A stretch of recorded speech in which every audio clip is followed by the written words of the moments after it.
যে সেরাজি, কেমন আছেন? কিছুদিন পর আসছেন তো আসলে আড্ডায়? আরে নিশ্চয়ই, আপনার বৈঠকখানার জম্পেশ আড্ডায় যোগ দিতে না পারলে পেটের ভাত না ঠিক হলো না, সকালের নাস্তাই হজম হবে না।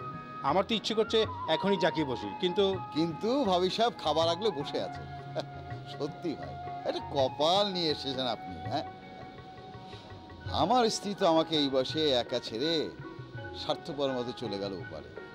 বিধির বিধান, কি আর করবেন বলুন। তবে যিনি নেন তিনি আবার দেনও। আপনার পুত্রবধূটি কিন্তু দারুণ ভালো, শুধু আপনাকে নয়, বলতে গেলে আমাদেরও একবেলা দেখাশোনা করে। না, সত্যি সত্যি আমার পুত্রবধূটি খুব ভালো, একেবারে মায়ের মতো। চলি, একটু পরে দেখা হচ্ছে। চলেন চল চল।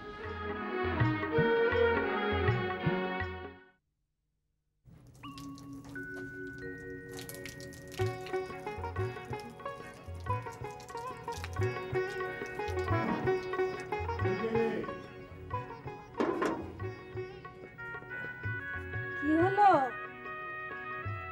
এই তো আমি।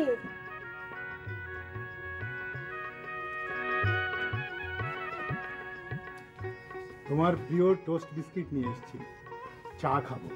আমি জানি চায়ের সাথে টোস্ট বিস্কিট তোমার খুব প্রিয়। অনেক ধন্যবাদ। ভাজাভুজি খাওয়ার চেয়ে এই টোস্ট বিস্কিট অনেক ভালো। তাছাড়া এই বয়সে মিষ্টি ভাজাভুজি শরীরের জন্য ভালো না। রাসু, আমি জানি তোমার কি পছন্দ।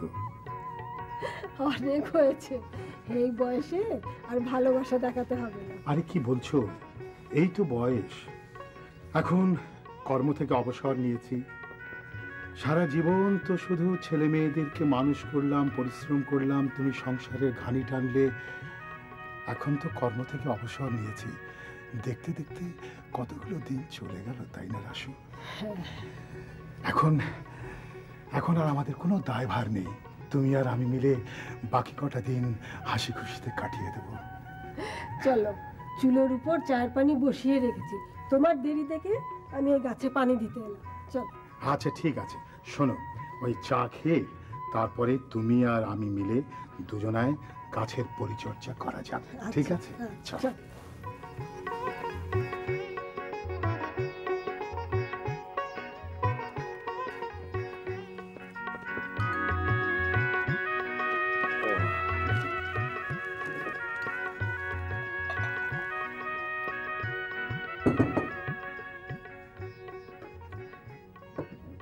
কই গো, পত্রিকা থেকে মুখটা বের করো।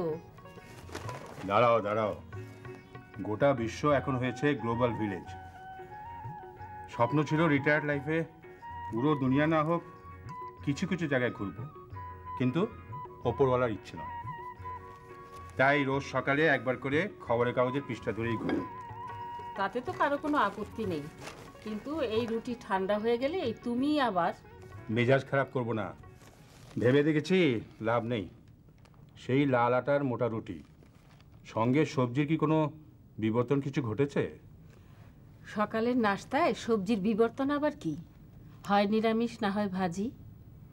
তবে যে শুনলাম কাল রাতে জারিফ বলছিল আমাদের জন্য ফ্যাট ফ্রি মাখন এনেছে। লাগিয়ে দিয়েছি, সুগন্ধ পাচ্ছ না? তাই তো।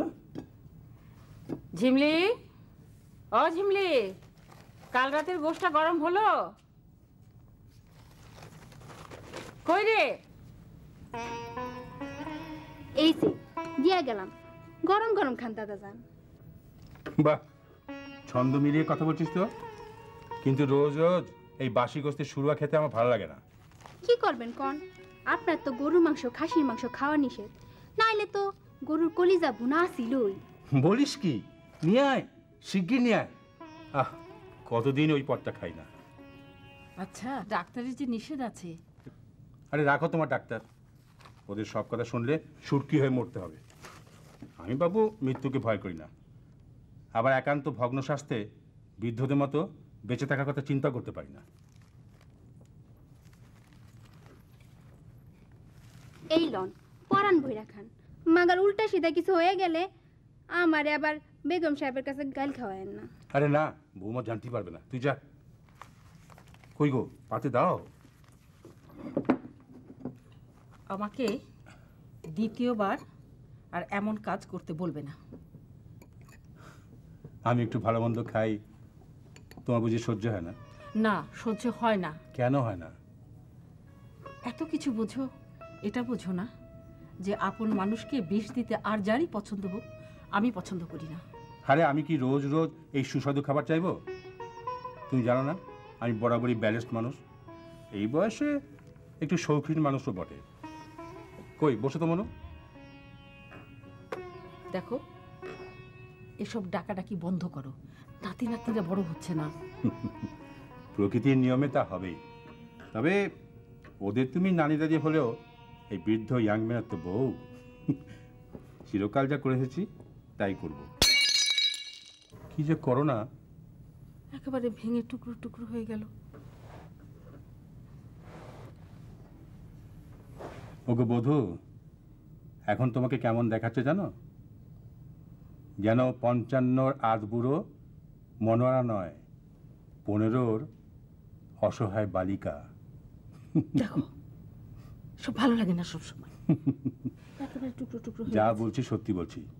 এই বৃদ্ধ স্বামীর বুকটা কেমন যেন করছে। আরে একটা প্লেটেরই তো ব্যাপার, যা যাবার গেছে। ওসো আমার সঙ্গে নাস্তা সেরে নাও। না, আগে এটা পরিষ্কার করে নেই। মুন্নাটা যে দুষ্টু হয়েছে, যখন তখন দৌড়াদৌড়ি ছুটোছুটি শুরু করে। অঝিমলি, অঝিমলি, ঝাড়ুটা নিয়ে আয় তো। আইতে পারুম না, 2 হাত ভরা কামে, ঝামেলা আপনি সামাল দিয়া থুন। প্রতিদিন এত জিনিস ভাঙা ভাঙি, কাঁচের জিনিস আর ব্যবহার করা যাবে না। বস্তিওয়ালাদের মতো টিনের প্লেট তস্তরি ব্যবহার করতে হবে। ঝিমলি, আয় ঝিমলি, আমাদের মেলামাইনের প্লেটে খাবার দিবি। না, একদম না। ঝিমলি সময় হলে এসে তুলবে। তুমি কোমরে ব্যথা নিয়ে কখনো নিচে হবে না। এসো আমার সঙ্গে নাস্তা খাও। কিন্তু জারিফ তো এখনো আসেনি। এটা নতুন কি? ওর জন্য অনিয়ম করলে পেটের প্রবলেম বেড়ে বিছানায় পড়ে থাকবে। না না না, আমি বাবা বিছানায় পড়ে থাকার কথা ভাবতেও পারি না গো। তাই তো বলি আগে ভাগে সাবধান হও। ন খাও খাও। আরে একদিনের অনিয়মে মাথায় আকাশ ভেঙে পড়বে না। ন খাও।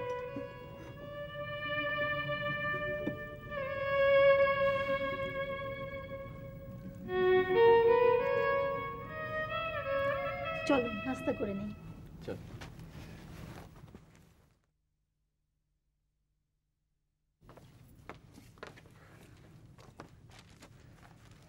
ও গড, সামাজিক বিধি ব্যবস্থা কোন দিকে যে টার্ন নিচ্ছে।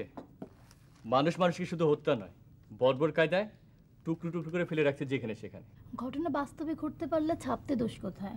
দোষগুণের কথা জানি না, কিন্তু সামাজিক প্রেক্ষাপটে আতঙ্ক বাড়ে। বাড়ে নয়, বলো গৃহস্থ আরো সচেতন হয়। বৌমা তো ঠিকই বলেছে বাবা। বসো। এই জন্য তো বলি মা, দিনকালের যা অবস্থা, আলাদা বাড়ি নিয়ে থাকা একদম উচিত না। আমরা কোথায় আলাদা বাড়িতে রে?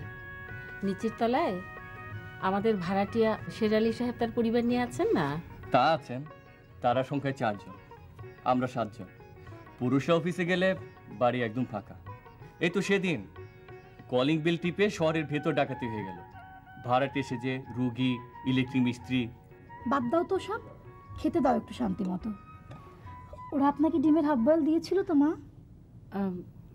না না, মানে আসলে আমার চেয়ে তোমার শ্বশুরের প্রয়োজনটাই বেশি। কেন?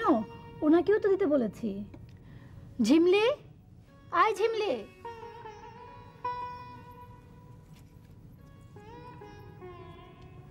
কি আমার কোনো দোষ নেই বেগম সাহেব, ওই নবাব তালে কইলো বাজার থেকে এইসব জিনিস আনে না। বেয়াদবটাকে মাইনে বাড়াবো ভেবেছিলাম, তার হবে না। ঠিক আছে, রিঙ্কিকে স্কুলে দেওয়ার সময় আমি নিজেই নিয়ে আসবো, তুই যা। আসলে কি জানো বৌমা, খাবার দাবার নিয়ে মানে এসব কথা বলতে আমার রুচিতে বাধে। সে কি কথা মা? আপনার বাড়ি, আপনার ঘর। দেখো বৌমা, এসব শুনতে আর আমার ভালো লাগে না। এই সংসার তোমাদের, আমরা দুজন বুড়ো বুড়ি। মান মর্যাদা নিয়ে আল্লাহ আল্লাহ করে এই সংসার থেকে চলে যেতে পারি সেই অপেক্ষায় আছি। মা, এসব কি বলছো সকালবেলা? তোমার কি শরীর খারাপ? না বাবা, আমি ভালোই আছি। না, তবুও তোমাকে কেমন ফ্যাকাশে দেখাচ্ছে। যাও, রেস্ট নাও, শান্তি তো আছেই। আচ্ছা,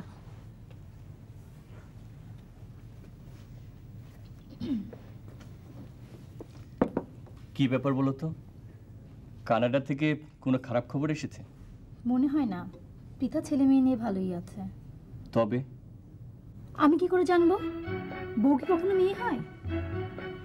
নইলে এই বাড়ির বাবা মার জন্য আমি কি না করি। তোমার দেওয়া টাইট সংসার খরচা থেকে টাকা বাঁচিয়ে ওনাদের জন্য এটা সেটা কিনি। তো ওই যে বললাম, যতই করো, বউ কি কখনো মেয়ে হয়? আরে রেগে যাচ্ছ কেন? আমি কি এমন বলেছি? বলনি, তবে পাকে চক্রে বলেছো। হতাম তোমার বড় ভাইয়ের স্ত্রীর মতো। হ্যাঁ, তাহলে কি না জানি হতো আমার কপালে। এই সকালবেলায় আবার তাদের টেনে আনছো কেন? কেন টানবো না? অফিস বাড়ি থেকে দূরে বলে আলাদা বাসা নিয়ে চলে গেলেন।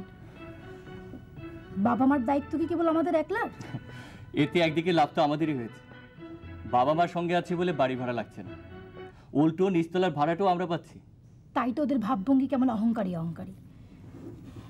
বাবা তো বলতে গেলে আমায় হুকুম করে কথা বলেন, মা তার কানে সলা পরামর্শ কিছু দেন, আমি বলে মুখ বুঝে সব কিছু মানিয়ে নেই। এই জন্যই তো তুমি শান্তি, নিখাত শান্তি। কই, এবার হাসো, একটু হাসো।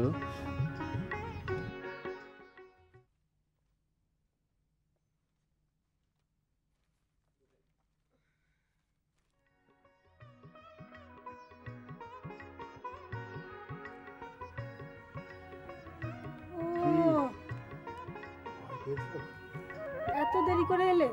তুমি না বলে গেলে তাড়াতাড়ি ফিরবে? আমি তো চিন্তায় অস্থির।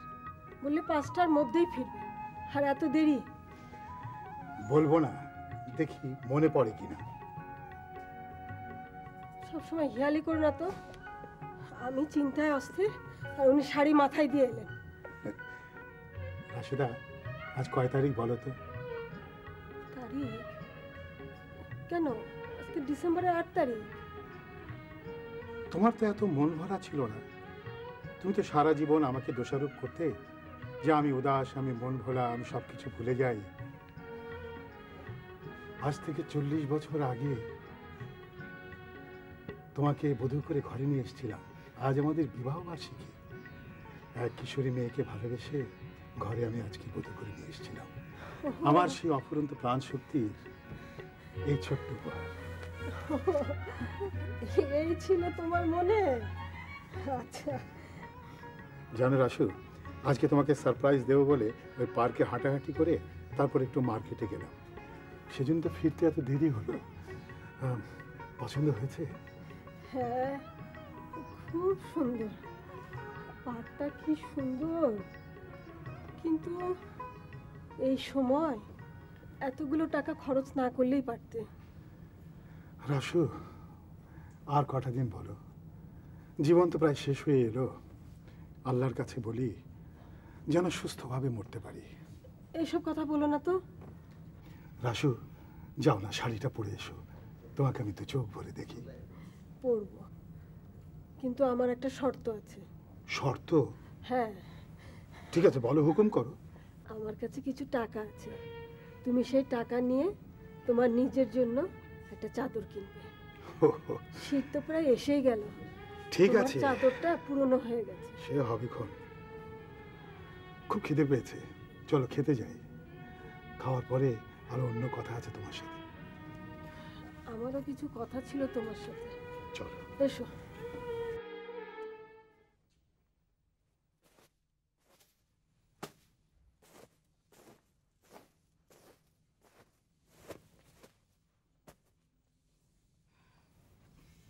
কিরে, তুই এই সময়? মাফ করে দিন গো দাদিজান। কেন, কি করেছিস? আমি না। তবে কি আর কম, রোজগার নাটক গো। আমার উপর বেগম সাহেবের গোপন নিষেধ আছে, বাড়িতে যেন ডিম না আনি। আর হেল লেগা আপনি গো সবার সামনে আমারে বকাঝকা করে। আমরা ঢাকার মানুষ, সব মুখ বুঝে সহ্য করি। তাই উপর আল্লাহ আছে একজন, এই বিচার করব। বৌমা তো আর খেয়ে দিয়ে কাজ নেই, যে 2-4টা ডিমের জন্যে তোকে বকাঝকা করবে আর হিসেব নেবে। না গো দাদি যান, এই নাটক খেলে আমার ভালো লাগে না। দেন এই যখন পড়ছি বিছনাটা আমি যাইটা দিই। বেগম সাহেব ফোনে কথা কইতাছে, দেখবো না? শোন নবাব, আমার এই কাজটুকু আমি নিজে ইচ্ছে করেই করি। এই কাজ না করলে হাত পা সেদিয়ে যাবে যে, আর আমি আলসে হয়ে যাব না। আপনি যারা আইল থাকবো হ্যাঁ বিচার হইব না। এই যে আস্তে একটা দুপুর আইতাছে, বিছনা একটু গড়াগড়ি দিবেন, সেই উপায় নাই। বেগম সাহেব কায়দা কইরা ওই মুন্নারে রাখুনের পাহারাদার রাখে আপনারে। কে ও যে জিমলি আছে ও করতে পারে না এই ডিউটি? না রে, ঝিমলি সারাদিন খাটাখাটনি করে, ওর একটু বিশ্রামের দরকার। হ্যাঁ, দেশে গার্মেন্ট ফ্যাক্টরি জিমলি গোদাম রাতারাতি জব্বর বাইরে গেছে। বেগম সাহেবেরা হ্যাঁ সুনু পাউডার কিনা দেয়, দুপুরে ঘুমাইতে দেয়, সন্ধ্যায় টেলিভিশন দেখতে দেয়। এর লেগে তো এত দেমাক। তাই হাটে বাজারে যাই, কান খাড়া থাকে, শুনতাছি ফ্যাক্টরি সুদিন যাই যাই করতেছে। তখন এই কাজের বুয়া জিমলি গো ডাটের সময় ফুরাইব। উপরালা আছে না একজন। তুই আর কত বকবি? তোর কোনো কাজকর্ম নেই, যা। হ্যাঁ, আমি কি জিমলি যে বেগম সাহেবা আমার লেগে বাড়তি ফুসত রাখবো? দাদা যান কই? তার কাছে একটু মাফ চাই যাইতাম। লাগবে না, তুই কাজে যা। বেশি খারাপ লাগলে লগে লগে রিজাইন দেবো। কি দিবি? রিজাইন। পরিবারের কাছে আপনার গো হাত পাও বান্ধা, আর আমি ছুটা মানুষ। দাদা যান কই? গোসলখানায়? তুই জানিস না তিনি এই সময় কোথায় থাকেন? ও ওই নিচতলার বাড়িটা গো, ওখানে জব্বর তাসপাশার আড্ডা। দাদা জান আছে ভালোই।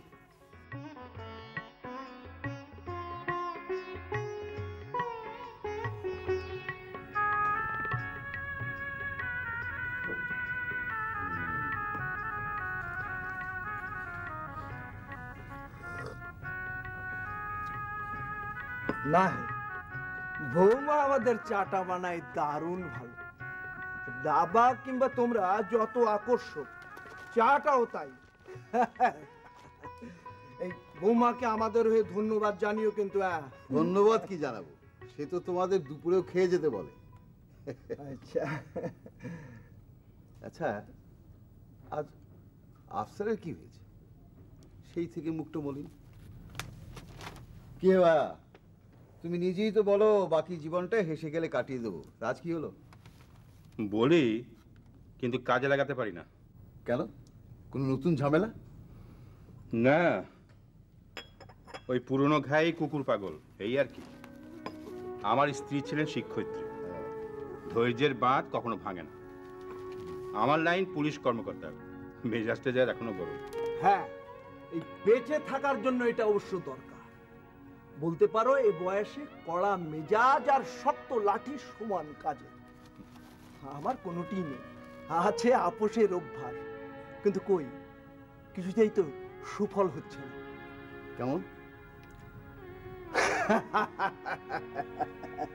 আরে তুমি হচ্ছ গিয়ে রাজপুত্রের মতো সুখী মানুষ, তুমি আমাদের দুঃখ অসুবিধা বুঝবে কি করে? হ্যাঁ, কেমন করে বুঝবো? তুমি তো খুব চাপা মানুষ। হতে হয় ভাই, হতে হয়।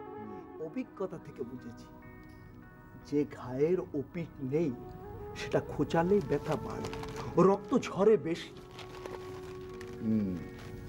কিন্তু ভাই, আমার অভিজ্ঞান একটু অন্যরকম। কথা যত বাইরে ছড়াবে, যন্ত্রণার দাহ তত বেশি কমবে। আচ্ছা, কিছু করতে পারি আর না পারি, সমবেদনা তো জানাতে পারবো। ওইটুকুই। কি করব? দিনকাল পাল্টাচ্ছে। আগের দিনে বৃদ্ধ বাবা মা ছেলে মেয়েদের সংসারে ডাটের সঙ্গে দিন কাটাতো। এক সময় ছেলে মেয়েদের মানুষ করার দায়িত্ব বাপ মা হাসি মুখে পালন করত। প্রতিদানে পরবর্তী সময়ে ছেলে মেয়েরা বাপ মায়ের শেষ বয়সে দায়িত্ব পালন করত। কিন্তু এখন থামলে কেন? বলে যাও, বলে যাও, বলো। না, নিজের কাছে তো ছোট হয়ে যাচ্ছে মনে হয়। ঘরের কথা বাইরে কেন? এত আপোষ করেও সুফল পাচ্ছি কোথায়? তোমরা তো জানো কত কষ্ট করে আমরা স্বামী স্ত্রী মিলে একতলা একটা বাড়ি করেছি। একটা মাত্র ছেলে, প্রভিডেন্ট ফান্ডে যে টাকাটি পেয়েছিলাম ছেলেকে ব্যবসার জন্য দিলাম, এখন দিতে হচ্ছে পেনশনের টাকাটা। না ভাই, এটা কিন্তু ঠিক করোনি। আমার স্ত্রী অবশ্য তাই বলে, কিন্তু শান্তি রক্ষার জন্য বৌমার হাতে তুলে দিয়ে বললাম, বৌমা আমাদের বৃদ্ধ বয়সে ছেলে মেয়ে দুটোকে একটু দেখো। কিন্তু তাদেরই নাকি সংসারে টানাটানি যায় না, হালকার ইঙ্গিতে বোঝায় আমরা নাকি বাড়তি মানুষ। আচ্ছা, এই ভাবিও কি তোমার মতো ঠান্ডা? আমার স্ত্রীও মাঝে মাঝে খেপে যায়, কিন্তু আমি বৌমার কোনো দোষ দিই না। পুত্রবধূরা তো আসে পরের বাড়ি থেকে। ঘরে বুকের উত্তাপে মানুষ করা ছেলে মেয়েই যদি বাপ মায়ের শেষ বয়সকে বিরক্তির চোখে দেখে, তখন তো বলার কিছু থাকে না ভাই। ভাই মনসুর, তবু তো আপনার স্ত্রী আছে। আমি হতভাগা এই অসম্মানজনক যুদ্ধক্ষেত্রে সম্পূর্ণ একক যোদ্ধা। হ্যাঁ ভাই, আপনি আমাদের এখানকার নতুন সদস্য। সরি, আপনার ওই আমাদের ভাবি কবে গেছেন? হ্যাঁ, তা 5-6 বছর তো বটেই। তবে তার রেখে যাওয়া পরামর্শ এখনো কাজে লাগছে। আপনারা জানেন, সিগারেট আমি এখনো ছাড়তে পারিনি, ড্রিঙ্কসও চলে মাঝে মধ্যে। কিন্তু এত কিছু সামাল দেন কি করে? আছে আছে, ব্যবস্থা আছে। প্রভিডেন্ট ফান্ডের সব টাকা এখনো ছেলেদের দেয়নি, ইন্টারেস্টে বেশ চলে যায়। পরিবারের মায়া মহব্বতের কাঙাল মন হলেই যত সমস্যা। ঠিক করে রেখেছি, যখন সবকিছু সহ্যের বাইরে চলে যাবে। আজকাল তো অন পেমেন্ট বৃদ্ধ নিবাস অনেক হয়েছে, চলে যাবো একদিন গ্যাট গ্যাট করে ওরই কোনো একটাতে। কি ব্যাপার আফসার ভাই যে আজকে বড় চুপচাপ? ভাবছিলাম, রোজ আমাদের আলোচনা চলে লতা পাতা ফুল ফল থেকে চলতি গরমাগরম রাজনীতি, শিক্ষা সংস্কৃতি থেকে মানব ক্লোন পর্যন্ত। কিন্তু আজ দেখছি একটা বিষয়ই প্রধান হয়ে উঠছে, বৃদ্ধ নির্যাতন। আরে মারুন গুলি, কিসের নির্যাতন? পেটটাই তো প্রবলেম। আরে আমাদের সবার পেনশন আছে, পরিবারের মায়া মহব্বতের কাঙাল মন হলেই যত সমস্যা। দরকার পড়লে ঝেড়ে দিন, সব ঝেড়ে দিন, দেখবেন।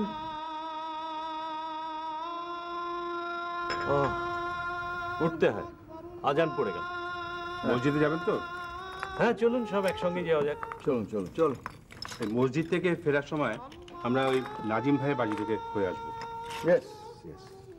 আমি তাই ভাবছিলাম। কি অসুখ বিসুখ নয় তো? 3 দিন আগে রমনা পার্কে দেখা হয়েছিল, বুঝতে পারছি না। চল চল চল। তবু বলা যায় না কি হতে কি ঘটে গেছে। এক কাজ করুন, আমিও যাব আপনাদের সঙ্গে। হ্যাঁ চল চল।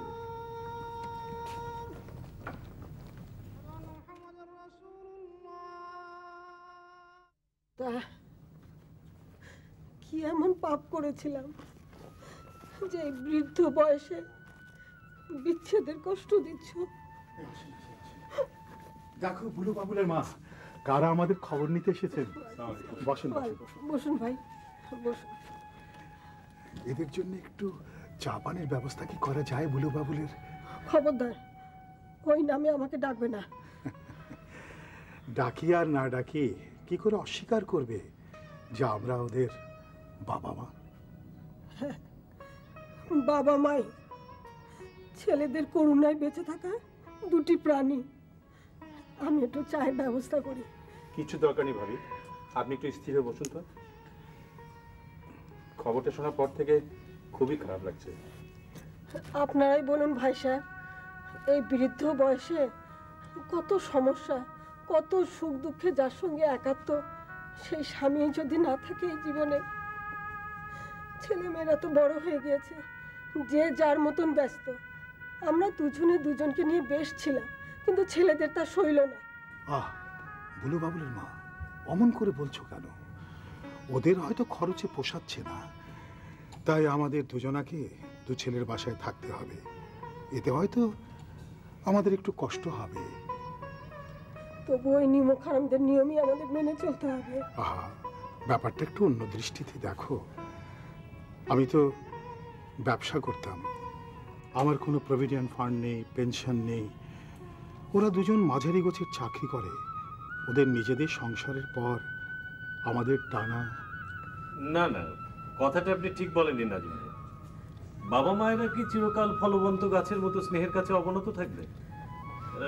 আপনাদের এই বয়সে এইভাবে আলাদা করে দেওয়া বুলু বাবুলের খুব অন্যায় সিদ্ধান্ত। ডাকুন দেখি ওদের একটু কথা বলি। ওরা ওরা এখনো কেউ অফিস থেকে ফেরেনি। কিন্তু বৌমারা তো নিশ্চয়ই ঘরেই আছেন। আমার অভিজ্ঞতা কি বলে জানেন, এই বৌমারাই হচ্ছে আসল মুখ, ছেলেরা মাইক মাত্র। না ভাই, সব ক্ষেত্রে কিন্তু ব্যাপারটা প্রযোজ্য নয়। আমার বড় ছেলে বড় বৌমা ভালো, মানে আমাদের জন্য বেশ ভালো। আমার ছোট ছেলের একটু দাপট বেশি। ছোট বউ বড় লোকের মেয়ে, তাছাড়া ছোট ছেলে বড় ছেলের চেয়ে বেশি মাইনের চাকরিও করে। তাই আপনার সেজো ছেলেটি কোথায়? ও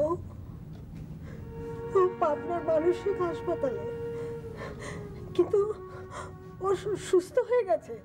ডাক্তাররা বারবার চিঠি দিয়ে বলছে ওকে নিয়ে আসার জন্য, কিন্তু বুলু বাবলু কেউ রাজি হচ্ছে না, আর আমরাও চাপ দিতে পারিনি। কিন্তু ভাই, এত আপোষ করার পরও কি হলো বলুন?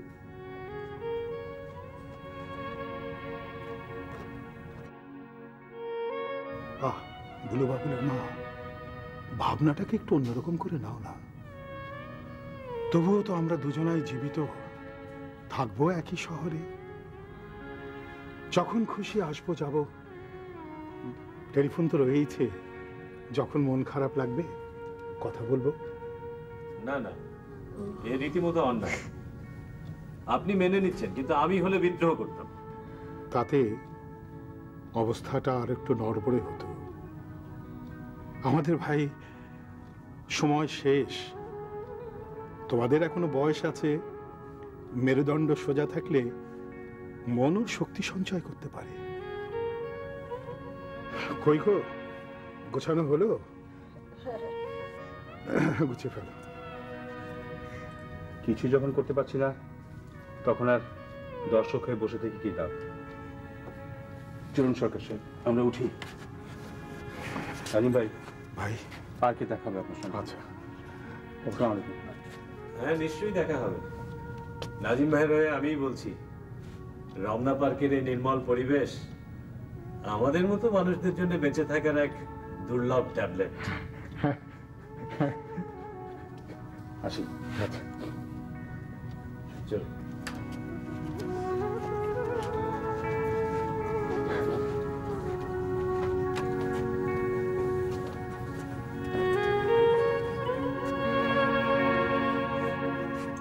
এই তুমি এমন অস্থির হয়ে থাকলে আমি কেমন করে বের হই বলো তো? ওদেরও একদিন এরকম দিন আসবে, আমরা তখন থাকবো না। এই যা। শোনো, তুমি যদি এমন করে কাঁদো, নাতি নাতনিরা ঘরে রয়েছে, ওরা এই দৃশ্য দেখলে তো হাসবে। হাসো, কিন্তু আমার এই কষ্টটা তো আসেন না।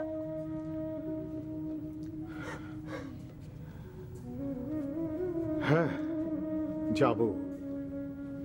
যেতে যখন হবে তখন একটু বেলাবেলি বেরিয়ে যাই, কারণ আধার নেমে এলে আমি আবার ওই বুলুর বাসাটা ঠিক চিনে উঠতে পারবো না। আর একটু বসো, আমি টেলিফোনে বুলুর সঙ্গে কথা বলেছি। বলেছো?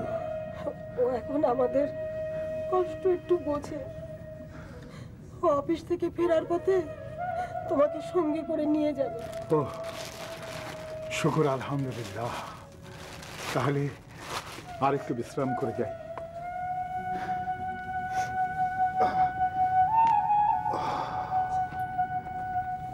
বুলু বাবুলের মা, আমি তো বড় ছেলের কাছে যাচ্ছি। ও তো বাবলুর চাইতে আমাদের প্রতি অনেক সদয়, কিন্তু তুমি তো বাবলুর কাছে থেকে যাচ্ছ। আমাকে নিয়ে চিন্তা করো না, আমি তোমার মতন এত নরম সরম নই। আর কোনো অঘটন যদি ঘটেই যায়, তুমি কিছু মনে করো না।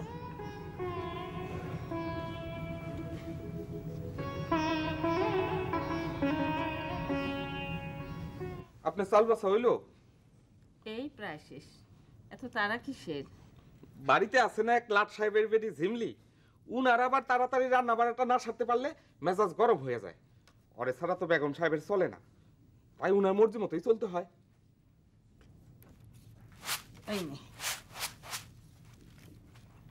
দাদি যান, কথা কই একখান, বাজার হাট তো কম করি না, কিন্তু বাড়িতে খানা খাদ্যের মেনু হয় 2 রকম। আপনারা 2 জন তো রাইতের খানা খান 9টায়, বেগম সাহেবরা খায় একটু রাইত কইরা। তখনটি বলে কত কেজি থাকে জানেন না আপনি? জানি রে পাগল, জানি। আর তুইও জেনে রাখ, এই বয়সে বেশি খাই খাই করলে শরীর স্বাস্থ্য ভালো থাকে না। কথাটা আপনি ঠিক করলেন না। দাদা জান পায় রাগ করে না খানা খাদ্য লইয়া।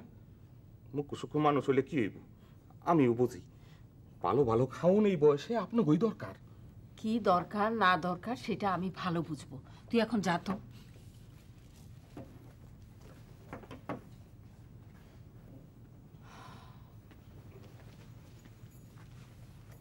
বেঁচে থাকো বৌমা, বসো।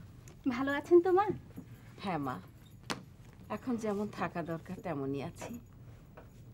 কার চিঠি? আপনার। আসার পথে পিয়ন দিল, কানাডা থেকে পৃথা পাঠিয়েছে। তাই? দাও দাও। 2-3 সপ্তাহ হয়ে গেল ওর কোনো খোঁজ নেই। ভালোই হয়েছে।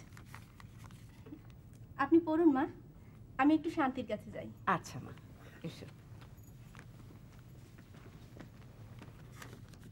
শান্তি। আরে ভাবি, এ সময় তুমি? অফিস নেই? নেই আবার। এমডি সাহেবের বাবা মারা গেছেন, তাই অবেলায় অফিস ছুটি। ভাবলাম যাবার পথে তোদের একটা খবর নিয়ে যাই। কি রে, তোর পায়ে কি হলো? নতুন আর কি, সেই চৌকাঠে হোঁচট খেয়ে বুড়ো আঙ্গুল ছিঁড়ে যাওয়া, রক্ত পড়ছে। কেন যে আগের বাড়িগুলোর ঘরে এমন চৌকাঠ দেওয়া হতো? আমার তো মনে হয় ঘরের বউদের জন্য এই ব্যবস্থা, যাতে চৌখাটে পা আটকালেই মনে পড়ে সে ঘরের, মানে সনাতন সংসার বৃত্তের বাইরে পা বাড়াচ্ছে। তা হয়তো হবে, কিন্তু বুড়ো আঙ্গুল ছিঁড়ে যাওয়ার জন্য জারিফকে এত করে বললাম ওটা ভেঙে ফেলতে। কে কার কথা শোনে? মুখে শান্তি শান্তি করে, কাজে লবডঙ্গা। হ্যাঁ, তা আসল কথার কদ্দূর এগুলো?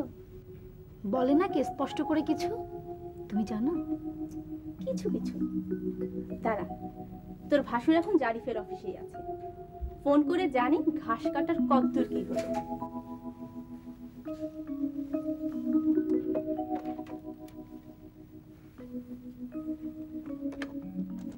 এটা কি নতুন কোনো প্রজেক্ট? হ্যাঁ, নতুন প্রজেক্ট। আচ্ছা, জাস্ট মিনিট। ওকে। হ্যালো, জারিফ বলছি। বলো তো কে? কে আবার? যার তুমি তাকে দিচ্ছি। ভাইয়া, তোমার ফোন। ভাবি। বলো। না, এমনি তোমার কণ্ঠস্বর শোনার জন্য শুধু। শুনলে তো এবার রাখো, খুব জরুরি কথা বলছি। আসলে সে কথাটাই জানতে চাচ্ছিলাম। রাখি। বল, ওই কাজটার কি হলো রে? অনেকটাই গিয়েছে। জমি মাত্র 5 কাঠা, ওরা কেমন কেমন যেন করছিল না? তা করছিল, কিন্তু ভালো পাড়ায় বড় রাস্তার ধারে বাড়ি বলে শেষ পর্যন্ত রাজি হয়ে গেল। কতলা বিল্ডিং উঠবে? 7 থেকে 8। আমরা পাবো কটা ফ্ল্যাট? বড় হলে 3টা আর ছোট হলে 4টা। আর তুই কি বলেছিস? তোমার সাথে পরামর্শ না করে আমি কি বলবো? আমার মনে হয় যে 2টো করে পেলে একটা ফ্ল্যাট ভাড়া খাটানো যায় আর একটা নিজেরা থাকা যায়। তাই এটা ফাইনাল না, দেখি শাহানা কি বলে। ভাইয়া, বাবা মা জানেন না ব্যাপারটা। বাবা তো একটু রাগী মানুষ, যদি বিক্রি বসে? আরে না, তুই বোকা নাকি? জমি তো মান নামে, তাছাড়া সবাই মিলে ধরলে ঠিক ম্যানেজ করা যাবে। না পারলে সব ভেস্তে যাবে। ভাইয়া, আর কথা আরও একটা আছে। তোমার তো ছোট ফ্ল্যাটে চলে যাবে, হ্যাঁ, কিন্তু বাবা মাকে ফেলছো আমার ঘরে। আমি ফেলিনি রে, তোরাই যেচে নিয়েছিলি নিচতলার বাড়ি ভাড়া পাবি বলে। সে যাকে, এই 1 শুক্রবার তারিখ করে ফেল, সবাই মিলে বাবা মাকে ধরলে জিনিসটা ম্যানেজ করার চেষ্টা করা হবে। চেষ্টা কি বলছো? অনেক দূরে গিয়েছি, এখন মাস্ট। আর চলি রে। একটু চা খাবে না ভাইয়া? কার চিঠি এলো? কার আবার? পৃথার ওই একজনারই তো চিঠি আসে কানাডা থেকে। জোরে পড়ো না, আমিও শুনি। মা, মেলা দিন তোমাদের কোনো খবর পাই না। আসলে তা নয়, প্রত্যেক সপ্তাহে তোমার একটা চিঠি ঠিকই পাই, কিন্তু তবু মনে হয় কতদিন হয়ে গেল। তোমাদেরও নিশ্চয়ই তেমনি হয়। কি করব বলো, মাঝে 7 সাগরের ব্যবধান। কতদিন তোমাদের বললাম একবার এখানে এসে বেরিয়ে যাও। টিকিটের সমস্যা বলবে তো? সেই সমস্যা নেই, আমিও চাকরি করছি না এখানে, আমিই পাঠাবো। আমি দিব্য দৃষ্টিতে দেখতে পাই কানাডার এই জায়গাটা তোমাদের খুব ভালো লাগবে। জানো, আমরা কটেজ কিনেছি নায়গ্রা জলপ্রপাতের কিনারে, নায়গ্রা শহরে। এখানকার নদী, বন, জঙ্গল, ফল ফুলের গাছে জায়গাটা যে কি সুন্দর। রুগ্ন মানুষরাও এখানে এলে সুস্থ হয়ে যায়। তোমরা তো এলে না, আমি চেষ্টা করছি ছুটির, যদি ছুটি পাই চলে আসবো। উফ, কতদিন তোমাদের দেখি না। মা, তোমাদের কি লাগবে জানিও। ইস, কতদিন দেখি না মেয়েটাকে। তুমি আজই লিখে দাও, আমাদের কিচ্ছু লাগবে না, শুধু সে চলে আসুক। সে কি, তুমি এখনই উঠলে যে? যাই, আগে ভাগে গিয়ে পার্কে ওদের খবরটা দিই। আমাদের আমাদের সবার সুখবরে আমরা সবাই সুখী। কই গো, রুমাল টুমাল করে দাও। একটু কফি খেয়ে যাও। কফি এই বাড়িতে? কি যাচ্ছেন? জি জি। আচ্ছা, বসুন।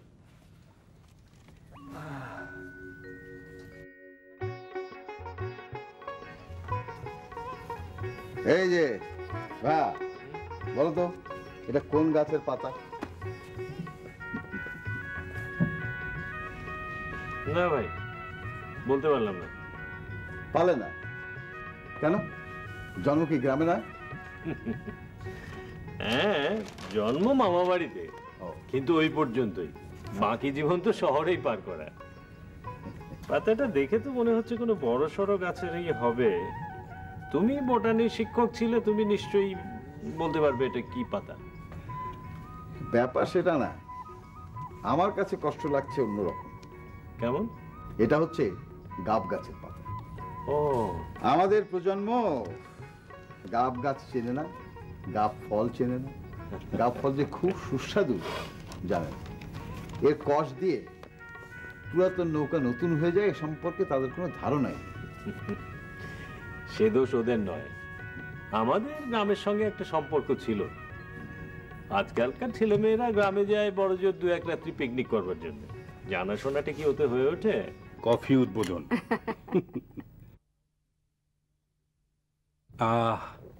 কি যে শান্তি লাগছে। ওই বেটা, পালাচ্ছিস কেন? হ্যাঁ, যে বাঘটা বয়ে এনেছিলি বলে যা। এসি মেশিনটা দাদিজান বন্ধ করছেন কিনা তাই দেখতে পাঠাইছিল বেগম সাহেব। নচ্ছার, স্টুপিড। তোর বেগম সাহেবকে কি বল এসির খরচাটা আমার ছেড়ে দেয়, তার বাপের বাড়ি থেকে আসে না। আমি এইসব কথা কেমনে কই দাদাজান? আমি তো নকর চাকর, আমি কি মুখের উপরে এইসব কথা বলতে পারি? আরে মূর্খ, তুই বলবি কেন? আমার জবানিতে বলবি। বেগম সাহেব আমার ডর করে। এই কথা আমি কইতে পারুম না দাদাজান, আপনি কথা আপনি কইেন। আপনি তো পুলিশের বাপের বাপা ছিলেন, অহনেও আছেন তেজে মেজাজে। তুমি আস্তে কথা বলো না। বেটা বেটা জাতে মাতাল, তাহলে ঠিক। আস্তে কথা বলো, গলা নামিয়ে বলো। অনেক শ্রমে অনেক ঘামে তৈরি করা বাড়ি, আমাদের পেনশনের টাকায় আমাদের দুজনে বেশ ভালোই চলে যায়, সেদিক থেকেও আমরা কারো মুখাপেক্ষী নই।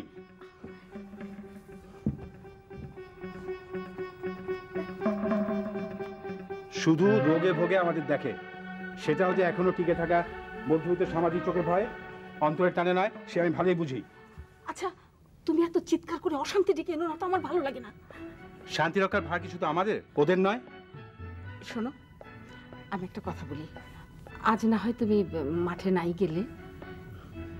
যেতেই হবে, ঘরে থাকা মানে তো প্রেশার হাই করা। শোনো মনোহরা, আমি তোমার মতো নিরীহ ছিলাম না। ক্ষমতার চেয়ারে বসে যা ন্যায্য মনে করেছি তাই সবসময় বলে এসেছি।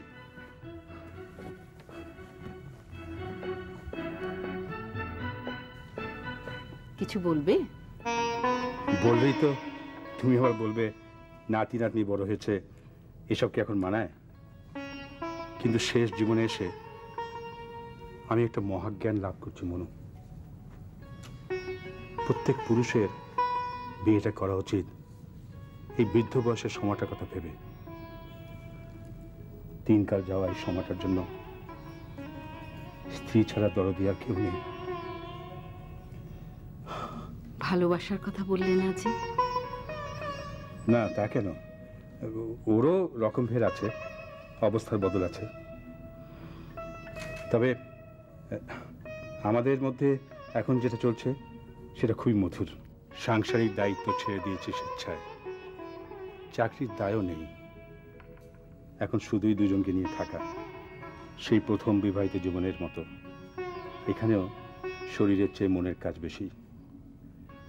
এদেশে নারী পুরুষের নিখাত বন্ধুত্ব বিরল, কিন্তু স্বামী স্ত্রীতে এখনো তা সম্ভব না। এবার যাই। আচ্ছা, তোমার বন্ধুরা কি এসে গেছেন? এখনো তো রোদের তেজ কমেনি। আর কেউ না এলেও নাজিম সাহেব ঠিকই আসবেন। ফাঁকা ঘর, অফুরন্ত সময়। কেন, কি হয়েছে? বলিনি বুঝি? না তো। ওদের দুজন স্বামী স্ত্রীকে দুই ছেলে দুই বাড়িতে ভাগ করে দিয়েছে। সে কি? হ্যাঁ, খুবই কষ্টের কাহিনী। কবে যে ওই মেরুদণ্ড ভাঙা ছেলেগুলো সোজা হয়ে দাঁড়াবে। চলি।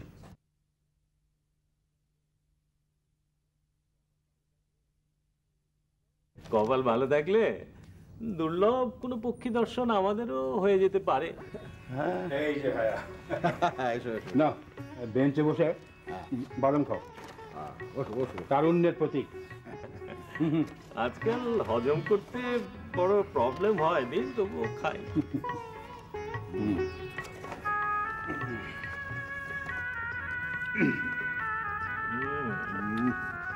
সন্ধ্যা ঘনিয়ে আসছে, নাজিম ভাইকে দেখছি না যে? উনি তো সবার আগে হাজির হন।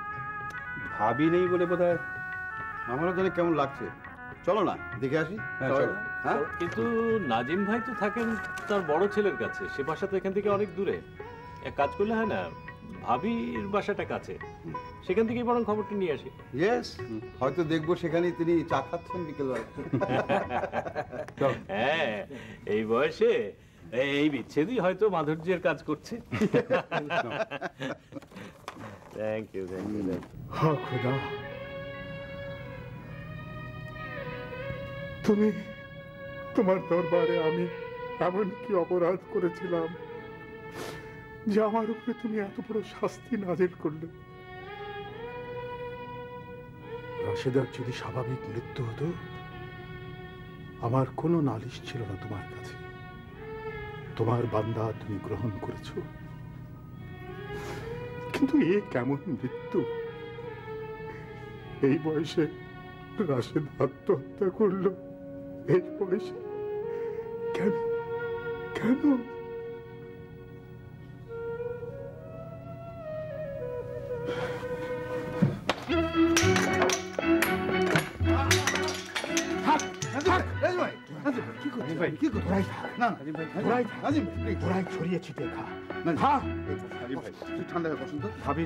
ভাবির কি হয়েছিল নাজিম ভাই?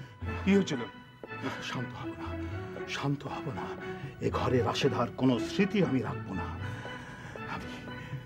আমি আমি কেমন করে শান্ত হব? শান্ত হন নাজিম ভাই, শান্ত হন, বসুন। নাজিম ভাই, আমি কেমন করে শান্ত হব? সে আমাকে এই বয়সে এমন করে ফেলে চলে গেল। কি এমন ঘটেছিল যার জন্য ভাবি? কিচ্ছু হয়নি, তাকে জ্যান্ত হত্যা করা হয়েছে। তার মানে? সে কীটনাশক খেয়ে আত্মহত্যা করেছে। বলেন কি? বড্ড বেশি আত্মমর্যাদা সম্পন্ন মহিলা ছিলেন। আমাদের বিচ্ছেদ নিঃসঙ্গতা কিছুতেই সে মেনে বরদাস্ত করতে পারেননি। তাই কারোর বিরুদ্ধে প্রতিবাদেও সে রাজি ছিল না। তাই আমার কথা না ভেবে নিজেকে বাঁচাতে সে স্বার্থপর রাস্তা। তুমি নাজিম ভাই, মুর্দাকে দোষ দিতে নেই নাজিম ভাই। বাড়িতে নিশ্চয়ই এমন কিছু ঘটেছিল তা সে নিজেও বলতে পারে। কেন পারেনি? কেন পারেনি? দীর্ঘ 40 বছরের সম্পর্ক, কোনো কিছু তার কাছে লুকায়নি। আর আর এই শেষ বয়সে। নাজিম ভাই, নাজিম ভাই প্লিজ, যিনি চলে গেছেন উনি তো আর ফিরে আসবেন না, কিন্তু আপনার এখনো অনেক কর্তব্য বাকি। কর্তব্য আমাদেরও আছে।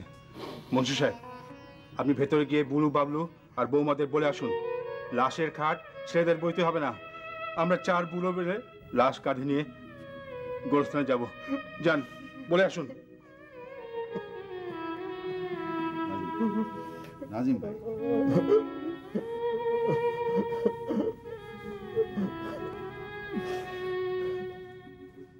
আসল কথাটা ঝটপট বলে ফেল। ওই বড়দের একটা দল আছে না, আমরা যাকে নাদিম চাচা বলি, তার স্ত্রীর আজ কুলখানি। বড় স্যাড মৃত্যু। ইস, এই বয়সে এমন কাণ্ড করতে পারেন ভাবতেও পারি না। শান্তি, তুমি শান্তি নষ্ট করো না তো। এমন করছো যেন তোমার নিজের মাই কাণ্ডটি করেছে। আলাই বালাই, আমার মা অমন কাণ্ড করতে যাবেন কোন দুঃখে? আমরা 5-5টি বোন থাকতে। হ্যাঁ, আজকাল মেয়েরা বুড়ো মা বাবাকে যতটা দেখে, ছেলেরা ততটা নয়। কারণ ছেলেরা তাদের রোজগারের পাশাপাশি সংসারের ব্যালেন্স করতে হয়। টিস করে কথা বলো না। তোমার চেয়ে আমিও রোজগার কিছু কম করি না। অফিস থেকে ফিরে তো গাঢ় হয়ে বারান্দায় বসো বাসি পত্রিকা আর চা নাস্তা নিয়ে। আমার কি সে সুযোগ আছে? অফিস থেকে ফিরে ছেলে মেয়ে দেখো, স্বামী দেখো, সংসার দেখো। ইস, আর শোনো, যদি আমি চাকরি না করতাম তাহলে মা বাবাকে আমার কাছেই রাখতাম। আজে বাজে কথা বলে মূল কথাটাই হারিয়ে ফেলেছি। এই বাড়ির ব্যাপারে তো সব কথাবার্তা ঠিকঠাক, কিন্তু হাইরাইজ বিল্ডিং তোলার আগেই বাড়িটাকে তো ভেঙে ফেলা হবে। তা তো অবশ্যই, বাবা মাকে বিষয়টি বলা হয়েছে। আমার মাথায় একটা আইডিয়া এসেছে। আইডিয়া থেকে তো তুই সেরা। সেটা পরে বোঝা যাবে। আইডিয়াটা হচ্ছে, পিঠা তো আগামী সপ্তাহে কানাডা থেকে আসছে, আর সে বারবারই বাবা মাকে তার বাড়ি দেখাতে চাইছে। যখন এ বাড়ি ভেঙে নতুন বাড়ি করার কাজ চলবে, তখন ওনারা দুজন মেয়ের ওখানে বেড়াতে যাবেন। ঠিক বলেছিস, That's- সেটাই ঠিক হবে। That's a good idea. সাপও মরল, লাঠিও ভাঙল না। এই আইডিয়ার জন্য তোমাকে পুরস্কৃত করা হবে। কে নবাব, ব্যাগ ব্যাগেজ নিয়ে কোথায় চললি? দোস্তরিটি মাফ করে দিয়েন দাদা যান। ব্যাপার কি এত ঘটা করে মাপ চাওয়া? মাপ না চাই কি করব? আপনি আর দাদি যান সোনার মানুষ, ভাবছিলাম এই বাড়িতে জীবন কাটাবো না। মানুষজন বড়ই দুই মইখা, সহ্য হইল না। দোষ করে বেগম সাহেব আর গাইল খাই আমি। মিছা কথা কইতে হয় রোজ গন্ডা গন্ডা। ওগুলা গুনার কাম। কি ঠেকা পড়ছে আমার? তোর আসল কথাটা কি? ইস্তফা দিয়েছি বেগম সাহেবের মুখের উপর। আমার কি পাও বাড়াইলেই দরজা খোলা। ভিতরে যান, পিঠা পাইছে বিদেশ থন। আজই তো তার আসল কথা। ইস মা, কতদিন পর তোমাকে ছুঁয়ে আছি, আমার বিশ্বাসই হচ্ছে না। মনে হচ্ছে স্বপ্ন। তোমাদের দুজনকে নিয়েই ফিরবো। বলেছি না কয়েকটা দিন আমাদের এখান থেকে ঘুরে আসবে। তা কি আর হয় রে মা? কেন হয় না? নিজের সংসার, নিজের ঘর ছেড়ে, মানে রিটায়ার্ড লাইফের একটা পরিহাস আছে। এখানে সুখে দুঃখে দুজন একসঙ্গে আছে, ভালোই তো আছে। আহা মা, আমি কি তোমাদেরকে জুটি ভাঙতে বলছি? দুজনেই যাবে। ও তো ঠিকই বলেছে মা, এরকম একটু বেড়ালে মন স্বাস্থ্য দুই ভালো থাকে। তোমরা অত ভাবি, বাবা মাকে নিয়ে মাঝে মাঝে একটু এদিক সেদিক বেড়াতে পারো। সে কি আর ইচ্ছে করে না রে ভাই? বাচ্চাদের স্কুল থেকে আনা নেওয়া করতেই সকাল বিকেল করায়, বাকি সময় তো সংসারের কাজকর্মে। কথাগুলো ঠিক বলছো না বৌমা। রান্নাঘর আর বাচ্চাদের সামলায় তো ওই কাজের ছেলে মেয়ে দুটো, আর আমি তো 24 ঘন্টার বাড়ির পাহারাদার আছি। কথাগুলো সব সত্যি তা নয় মা। তাও যদি মানি আপনার ছেলের এত কামায়, যা ছড়িয়ে ছিটিয়ে জীবন চলে, কর গুনে গুনে হিসেব করে সংসার চালাতে হয়। আপনি তো বুঝেও যেন বুঝতে চান না, এতে শান্তি নষ্ট হয়। তোমার শ্বশুর বলেন শান্তি রক্ষার জন্য দুপক্ষের সমান ব্যাপার। তার জন্য তুমি আমাকে দায়ী করো না বৌমা। দায়ী নয় মা, অসুবিধার কথা বলা। দুটি কাজের মানুষ ছাড়া সংসার অচল। থামো না ভাবি, একদিন পর দেশে এলাম কি এসব দেখার জন্যে? ঘাট হয়েছে ননদিনী, মাফ করে দিও।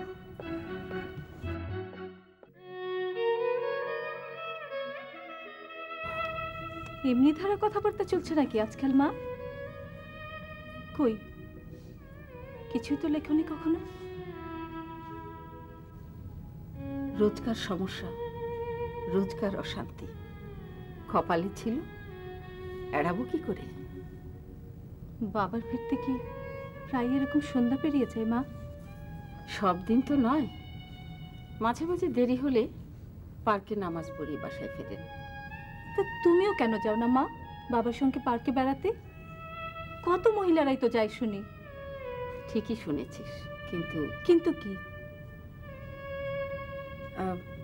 বৌমা তো প্রায় রোজ সন্ধ্যায় বাইরে থাকে, তাই আমাকে বাচ্চা দুটোকে দেখে রাখতে হয়। আশ্চর্য! তবুও তো এরা অনেক ভালো। তোর বাবার এক বন্ধু তো সহ্য করতে না পেরে বাড়ি ছেড়েই চলে গেছে। বলো কি? এই যে দেখছি বিদেশের মতো তাই কারবার।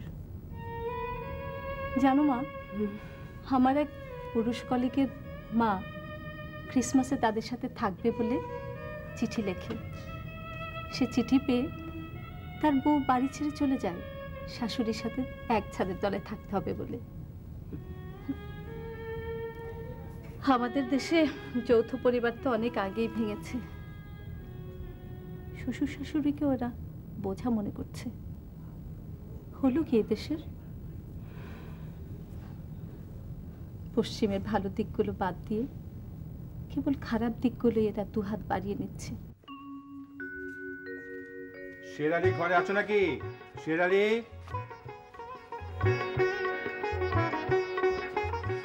আরে নবাব, তুই এখানে? ওই যে বলছিলাম না দাদা যান, পাও পারালে সামনে দরজা খোলা। আমার হেভেন নয় স্যার কি হয়েছে? তো শেরালি সুস্থ তো? আল্লাহর মর্জিতে একেবারে টনটনা, ঘর সংসার গুছাইতেছে। আপনারা বসেন। স্যার, স্যার দেখা যান আপনার কাছে কার আইছে। আরে জানতাম জানতাম তোরা আসবে। এটা হলো বন্ধু। ওই যে কোন পণ্ডিত বলেছে না, কৈশোর আর যৌবন ছাড়া বন্ধুত্ব জমে না। একেবারে ভুল। হ্যাঁ, এই দেখ, বসো বসো বসো বসো। এই নাও, যা যা যা, চায়ের পাড়ি চড়িয়ে 1 কেজি সন্দেশ। যা যা যা। ব্যাপার কি বলতো, 3 দিন ধরে পার্কে যাও না? আরে আমি তো ভাবলাম শেষ বয়সে না আবার দ্বিতীয় পক্ষ ঘরে নিয়ে এলে। আরে ভাই, আসলে সেটাই করা উচিত ছিল। পারলাম তো, ছেলে মেয়ের মুখের দিকে তাকিয়ে পারলাম না। কি লাভ হলো? তিলে তিলে বুঝিয়ে দিল আমি বুড়ো এবং তাদের বোঝা। তোমার বাড়ির এদিকটাই কখনো আসেনি?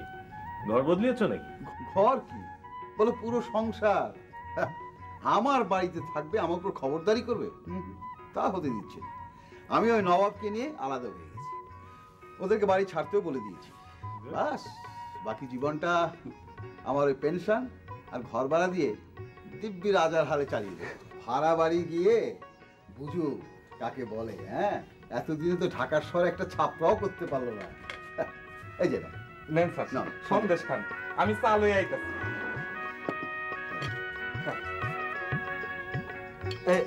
আমি লোভ সামলাচ্ছি, আমার আবার ডায়াবেটিস। আরে ভাই, একটা সন্দেশ খেলে ডায়াবেটিসে কিচ্ছু হবে না। Cup cup. নাজিম সাহেব শোকে দুঃখে উমরা করতে চলে গেলেন, এ সময় থাকলে নিশ্চয়ই খুশি। হ্যাঁ, খুশি হচ্ছে অনন্ত সুখ। ওগুলা থেকে ফিরে এসে হবে। তাহলে আমরা একটু সন্দেশ খেয়ে স্লোগান দেই, কি বলেন? হ্যাঁ, দুনিয়ার বুড়ো। কাজটা একদম ভালো করনি। বাবা মা বাড়িঘর কাদের জন্য করেন? ছেলেদের জন্যে। আর সেই বাড়ি ভেঙে হাই রাইজ বিল্ডিং হবে, অথচ তোমরা তাদেরকে জানানোরও দরকার মনে করনি। শেষ লগ্নে যখন বাড়ি ভাঙার মাত্র 2 মাসও বাকি নেই। সরি, আসলে একটু দেরি করেই জানিয়েছি, কারণ কনফার্ম ছিলাম না যে ওই কোম্পানি জায়গাটা নেবে কিনা। আর তাছাড়া এতে বাবা মার কষ্ট পাবার বা মন খারাপ করার কি আছে? বাড়ি তো আর পালিয়ে যাচ্ছে না, বরং বড় আকারে আবার ফিরে আসছে। আজকাল সবাই তো তাই করছে। কে কি করছে তা আমার দেখার দরকার নেই, তোমরা কি করছো সেটাই দেখার বিষয়। বাবাকে গোড়া থেকে জানালে মানসিক কষ্ট পেতেন না, মাও ধরে নিতেন এই সংসারে তারা অবহেলিত। কারণ তারা দুজনেই তাদের উপার্জনের টাকা দিয়ে যথেষ্ট কষ্ট করে এই বাড়িটি করেছিলেন। তোর তো দরদ বেশি থাকবে, কারণ তুই দূরে থাকিস, তাই না ভাবি? অনেকটা তাই। তা ননদিনী, এই বাড়ি ছেড়ে দেবার ব্যাপারে কিছু সমস্যা দেখা দিয়েছে। আমার তো 2 বেডরুমের বাসা, আর শান্তিরা যেটা ঠিক করেছে সেটাও তাই। আর তুমি তো কবে থেকেই মা বাবাকে বেড়াতে নিয়ে যাবে বলেছিলে। পৃথা, সেটা যদি পারিস খুবই ভালো হয়। টিকিটটা না হয় আমরা 2 ভাই ভাগাভাগি করে ম্যানেজ করব। তোমাদের কাউকে ম্যানেজ করতে হবে না, ওটা আমি নিজেই পারবো।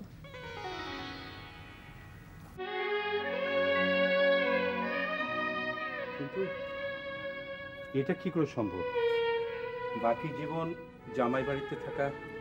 আমিও তো পৃথাকে সেটাই বোঝাতে চাইছি, জামাই বাবাজি আমাদের খুব ভালো ছেলে, কিন্তু তবু। ছাড়ো তো তোমাদের সেই সব প্রাচীন ধ্যান ধারণা। বাড়ি তোমাদের জামাইয়ের একার নয়, আমারও। আমরা দুজনেই কাঁধে সমান দায়িত্ব নিয়ে সেটা তৈরি করেছি। আর রোজগারের কথা যদি বলো, সেটাও তোমাদের জামাই থেকে আমি বেশি ছাড়া কিছু কম করি না। না না, সেটা তো আমি জানি রে মা, কিন্তু তবু। ওসব তবু টবু ছাড়ো তো। আমি তোমাদের দুজনকেই আমার কাছে নিয়ে যাব, এবং তোমরা মানসিকভাবে প্রস্তুত থাকো, এই দায়সারা সংসারে আর কোনোদিন ফিরে আসবে না। জীবনের বাকি দিনগুলো আমার ছেলে মেয়েদের সঙ্গে নায়গ্রা নদী আর ঝর্ণার মাঝে কাটাবে। বাবা, তুমি চুপ করে যে। তোর মায়ের মতো আমারও তো কিন্তু নেই, তবে দেশের জন্য টান আছে।